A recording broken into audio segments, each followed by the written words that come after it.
కలిగిన మా దేవ, ఈ ఘనమైన నామానికి స్తుతులు స్తోత్రాలయ్యా. ఈ మధ్యాహ్న సమయమందు నైనా మీతో దాసులు దైవ సేవకులు రాజరత్నం గారిని కలుగుతున్న కృపను బట్టి స్తోత్రాలు.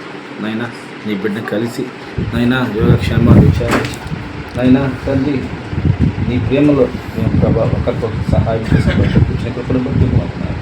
ఈ కుటుంబాన్ని నీ పరిచయలో వాడుకుంటుందని బట్టి స్తోత్రాలు. అయినా ఈ యొక్క సమయాన్ని మాకు దీనకరంగా దయచేయము. మమ్మల్ని క్షేమంగా తోడుకుని వచ్చేయండి. యేసుప్రభు నామములో కృతజ్ఞత చేయించుకుంటున్నాను. స్తుతి పాత్ర హల్లెలూయా యేసయ్యా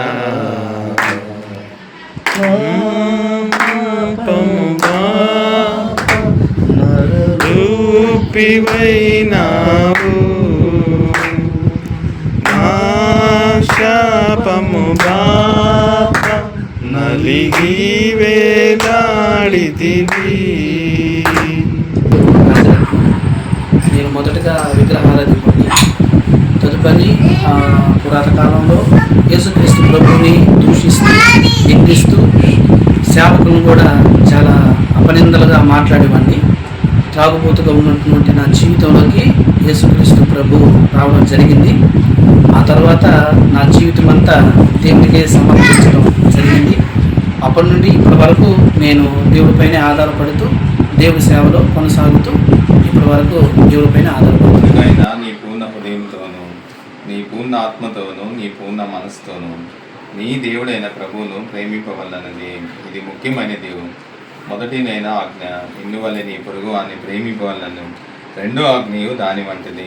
ఈ రెండు ఆజ్ఞలు ధర్మశాస్త్రం అంతటికి ప్రవక్తలకును ఆధారమై ఉన్నవని పదంతో చెప్పాను. 1031 ఆజ్ఞలు ఉన్నాయి.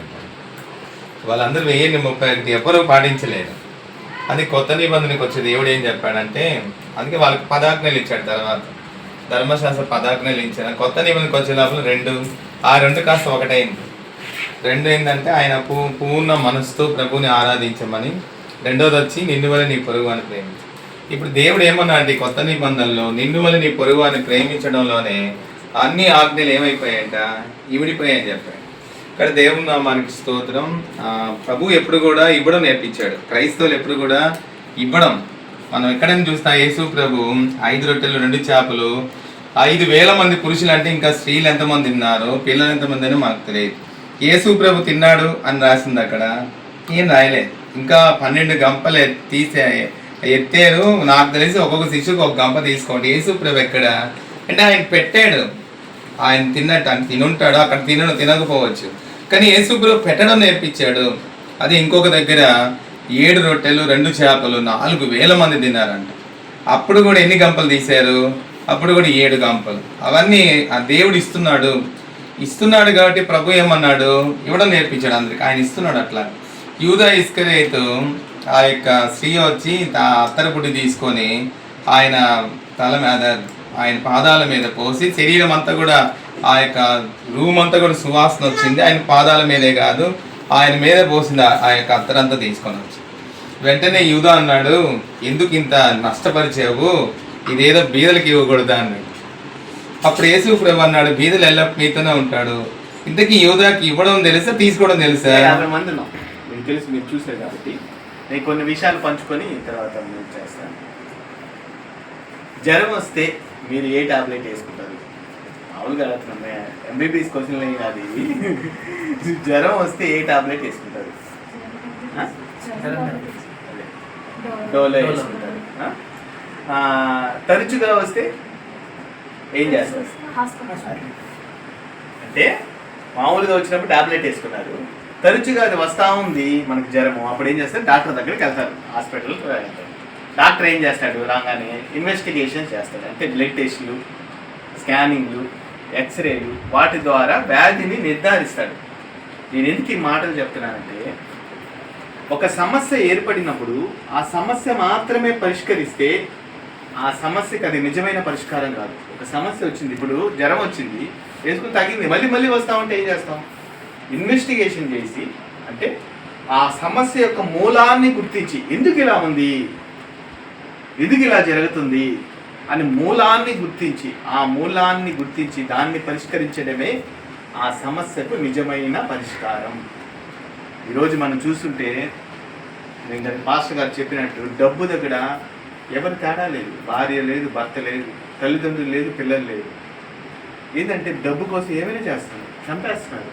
బైబిల్ అప్పుడులోనే రాస్తున్నారు, బైబిల్ గ్రంథంలో తల్లిదండ్రుల మీద పిల్లలు లేస్తారు, భార్య భర్తను చంపేస్తారు, లేకపోతే అన్నదమ్ములు చంపేసుకుంటారు. ఇవన్నీ మనం రోజు పేపర్ చదివితే అయ్యే కనబడుతున్నాయి.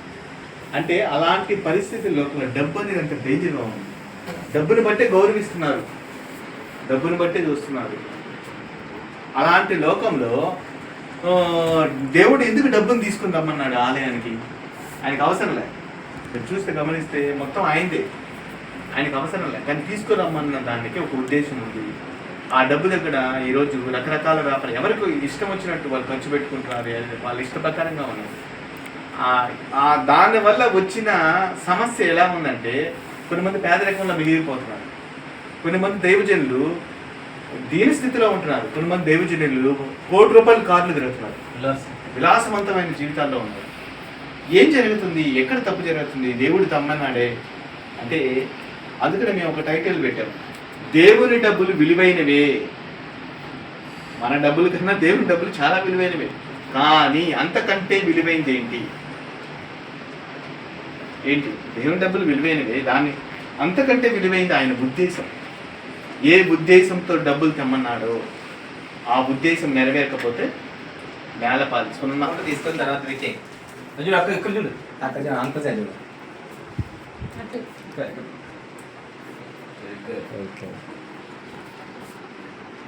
ఓకే.